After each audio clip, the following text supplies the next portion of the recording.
Hello everyone, आज है 1 फरवरी और आज इस वीडियो में हम बात करने जा रहे हैं सुज़लॉन एनर्जी के बारे में। इसके अलावा भाई साहब बजट बहुत जल्दी अनाउंस होने वाला है और उसको लेकर भी बहुत सारी एक्सपेक्टेशन है। बहुत सारी कंपनीज इस बजट को लेकर चर्चा में भी है, बात करेंगे उसके बारे में। लेकिन उससे पहले अगर आपने अभी तक चैनल को सब्सक्राइब नहीं किया है तो प्लीज़ अभी इसे सब्सक्राइब कर लीजिए, क्योंकि आगे भी बहुत सारे वीडियोज़ हैं जो आपको काफ़ी ज़्यादा हेल्प करेंगे। तो देखिए 5% का ग्रोथ यहाँ पर देखने को मिला है सुज़लॉन में। और जब से इसके क्वार्टरली रिजल्ट्स आए हैं जो कि अच्छे नंबर से, उसके बाद लगातार यहाँ पर तेज़ी देखने को मिल रही है। मार्केट जस्ट खुला है और आज सैटरडे है, लेकिन फिर भी बाजार आज खुला है बजट के चलते। और यहाँ पर 8.5 करोड़ तक के शेयर ऑलरेडी ट्रेड हो चुके हैं। इतनी बड़ी क्वांटिटी में ट्रेडिंग चल रही है यहाँ पर। मार्केट कैप अगर आप देखोगे तो 83,000 करोड़ के आसपास इसका देखने को मिल रहा है। और देखिए इससे पहले यहाँ पर गिरावट ही हमें देखने को मिल रही है। सुज़लॉन का शेयर अगर आप देख रहे हो तो अब तक ये 85 रुपये से लगातार गिर ही रहा था सितंबर महीनों से। इससे पहले भी बीच में एक बड़ी रफ्तारी से दिखाई थी 54 रुपीज़ से, वापस ये गिरा था। और जैसे ही इसके रिजल्ट्स आए और रिजल्ट्स के बाद अगर आप देख रहे हो तो हर रोज़ यहाँ पर 5% की तेज़ी देखने को मिल रही है। शानदार तेज़ी ये दिखा रहा है नंबर्स के बाद। और नंबर्स में डेफिनेटली इनके अच्छे नंबर आए थे, बुरे नंबर नहीं थे। और कंपनी अगर आप देखोगे तो हालांकि 2023 में कोई बिकवाली हमें देखने को मिली नहीं है इनसाइडर्स की तरफ से। और डिविडेंड हालांकि कंपनी पे नहीं कर रही है। और वैल्यूएशन के हिसाब से अगर हम देखें तो 69 का इसका पी रेशियो एडजस्टेड हुआ है नंबर्स अच्छे आने के बाद। ठीक है, भले ही शेयर प्राइस में तेज़ी आई लेकिन नंबर अच्छे आने के बाद एडजस्ट हुआ ही है।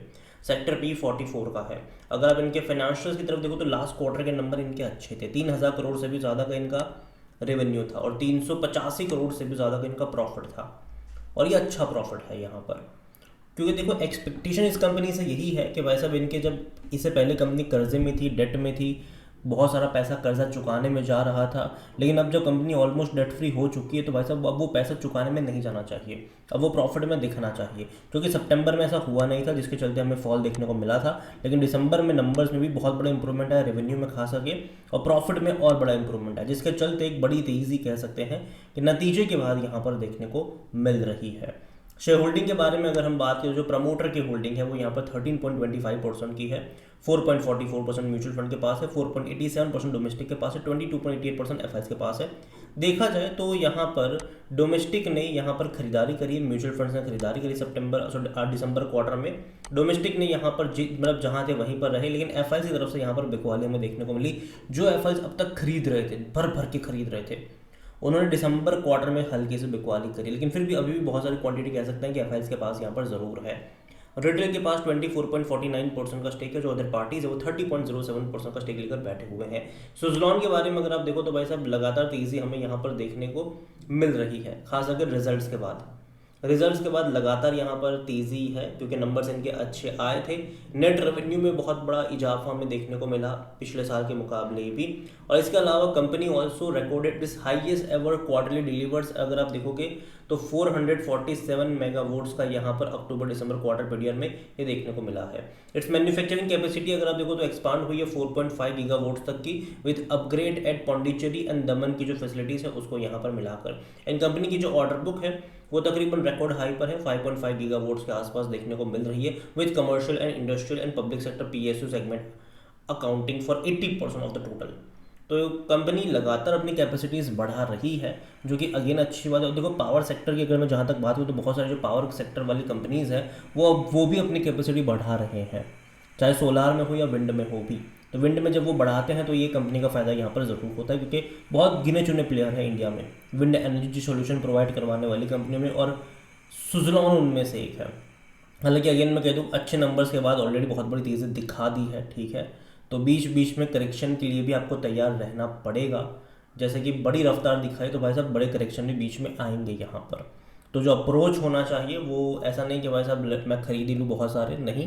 क्योंकि जब गिरावट की शुरुआत होगी तो जिस तरीके से भागा है उस तरीके से गिरावट भी दिखाएगा ये। और जहाँ तक आज की बात करें बजट को लेकर अगर हम बात करें तो भाई साहब बजट में यहाँ पर एक्सपेक्टेशन बहुत सारी है, बहुत सारी एक्सपेक्टेशन है। तकरीबन 11 बजे के आसपास पिच शुरू होने की आशंकाएं हैं। और बजट को लेकर एक्सपेक्टेशन है, क्योंकि भैया पीएम मोदी ने उसको लेकर हिंट दिया था कि भैया इस बार का जो बजट है उसमें जो गरीब वर्ग और मिडिल क्लास वर्ग को ध्यान में रख के दिया, मतलब बनाया गया है। तो हो सकता है कि शायद टैक्सेशन में कुछ राहत मिले। और अगेन इस अजम्पशन के चलते भाई साहब बाजार दौड़ रहा है पिछले 3-4 दिनों से। इस अजम्पशन के चलते ही बाजार दौड़ रहा है कि भाई साहब बजट में कुछ अच्छा मिलेगा, शायद इनकम टैक्स का स्लैब थोड़ा बढ़ा दिया जाएगा जिससे थोड़ा बहुत फ़ायदा हो जाए, या फिर जो स्टॉक मार्केट को लेकर अगर हम बात करें तो वहाँ पर शायद लॉन्ग टर्म कैपिटल गेन या शॉर्ट टर्म कैपिटल गेन शायद थोड़ा बहुत रिड्यूस कर ले। इस अजम्पशन के चलते दौड़ रहा है बाजार। और अगर मान लीजिए कि वो चीज़ें डिलीवर नहीं हुई तो अगेन ये दो धारी तलवार है, ये दो धारी तलवार है। अगर ये वो डिलीवर नहीं हुई तो भाई साहब फिर जो तेज़ी भी हमने देखी है वो गिरावट में भी तब्दील हो सकती है। और अगर वो डिलीवर हो गई तो वापस से जो तेज़ी है वो कंटिन्यू भी रह सकती है। और बजट को लेकर अगर आप देखोगे तो भाई साहब रेलवे के शेयर आज काफ़ी ज़्यादा फोकस में नजर आए, इवन पिछले कुछ दिनों से फोकस में ही है। आज 3% की तेज़ी देखने को मिली रेल विकास निगम में। और देखा जाए तो ये पिछले 3 दिनों में इसने 430 रुपये से इतनी बड़ी छलांग लगाई है 3-4 ट्रेडिंग सेशन में। तो लगातार बड़ी रफ्तार आरबीएनएल में देखने को मिल रही है। एक्सपेक्टेशन के भाई साहब रेलवे में शायद कुछ अनाउंस हो सकता है, बड़े बड़े प्रोजेक्ट। आईआरएफसी की बात करें तो यहाँ पर भी 2% की तेज़ी आज देखने को मिल रही है। इरकॉन की अगर हम बात करें तो यहाँ पर भी तकरीबन 1.5% की तेज़ी देखने को मिल रही है। तो लगातार रफ्तार यहाँ पर ज़रूर है इन सब के चलते, इन सारे और ये भी अगर मैं बात करूँ ये आज की तेज़ी की बात, ठीक है, 3 दिनों से ये और बड़ी तेज़ी दिखा चुके हैं पिछले कुछ टाइम में, क्योंकि बजट से एक्सपेक्टेशन बहुत हाई है लोगों की। और रेलवे को लेकर कुछ अनाउंस हो सकता है, क्योंकि देखो यार अभी अगर आप देखो तो भैया पीएम मोदी ने भी ट्वीट कर दिया था, ठीक है, कि इसको लेकर भाई साहब पूरे देश की नज़र इंडियन बजट पर है। उन्होंने पूरी दुनिया की नज़र थी, उन्होंने ये ट्वीट करा था। तो सोचो कि भाई साहब कुछ तो अच्छा बना रहे होंगे, लेकिन अगर वही है कि भाई साहब अगर डिलीवर नहीं हुआ, जो लोग उम्मीद लगाए बैठे, अगर वो डिलीवर नहीं हुआ तो जो तेज़ी हमने देखी है वो भाई साहब गिरावट में भी तब्दील नज़र आ सकती है। ठीक है, तो बजट देखते हैं कि कैसा आता है, और जैसे ही आएगा डेफिनेटली मैं वीडियो बनाकर आपको अपडेट भी कर दूंगा कौन कौन सी कंपनी इंपैक्टेड हुई होगी उससे। और जहाँ तक एक और कंपनी की बात करें वो है आईआरबी इंफ्रा। आज यहाँ पर भी तेज़ी देखने को मिली क्योंकि इसके नंबर्स आए थे कल और नंबर अच्छे नंबर थे, जिसके चलते यहाँ पर भी आज हमें तेज़ी देखने को मिल रही है आईआरबी इंफ्रा के शेयर में। जबकि ये वो कंपनी है जो पिछले कुछ दिनों से भाई साहब गिरावट दिखा रहा था। अगर आप देखो तो गिर रहा था, तेज़ी आई थी, गिर रहा था और बाद में तेज़ी भी पकड़ी। 48 रुपीज़ से इसने तेज़ी पकड़ी थी यहाँ पर आईआरबी की अगर हम बात करें 48 रुपीज़ से। तो बड़ी रफ्तार इसने पिछले एक हफ्ते में दिखाई ज़रूर है। यहाँ पर अगर आप देखोगे तो ये ट्यूसडे को 48 रुपीज़ पर ट्रेड करा था, वहाँ से बड़ी रफ्तार इसने पकड़ी है। अगेन मैं कह दूँ ये रिजल्ट के चलते थोड़ी बहुत तेज़ी है, अगेन बजट के ऊपर डिपेंड करेगा कि बाजार का मूड कैसा रहेगा। पिछले 3 दिनों में बाजार ने अच्छी तेज़ी दिखाई है क्योंकि एक्सपेक्टेशन काफ़ी ज़्यादा हाई थी बजट को लेकर।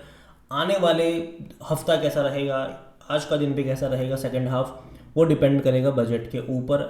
और अगर वो डिलीवर नहीं हुआ तो जैसे कि मैंने कहा दो धारी तलवार है, और तेज़ी भी दिखा सकता है और गिरावट भी बाजार दिखा सकता है। तो नज़र रखिएगा इसके ऊपर। ओवरऑल मैं इतना ही कहूँगा कि अगेन आज के दिन बहुत ज़्यादा एडवेंचर होने की ज़रूरत नहीं है। ठीक है, अगर आपको भरोसा है कि भाई साहब अच्छा आएगा तो तुक्के के ऊपर चीज़ें सारी डिपेंड करती है, ठीक है, कि कैसा आएगा क्या आएगा।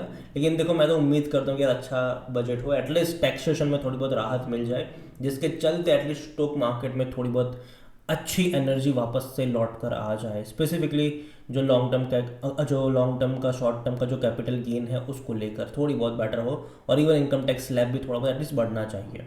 ठीक है, ये मेरा मानना है। बाकी मर्जी आपकी है। वीडियो को यहीं पे एंड करता हूँ। पसंद आया हो तो लाइक करो, शेयर करो, चैनल वगैरह पहले एक बार तो प्लीज़ सब्सक्राइब करें। और आपकी क्या उम्मीद है बजट से, और आपने कौन कौन से शेयर में इन्वेस्ट करके बैठे हो वो भी कमेंट में लिख के ज़रूर बताइएगा। Thank you.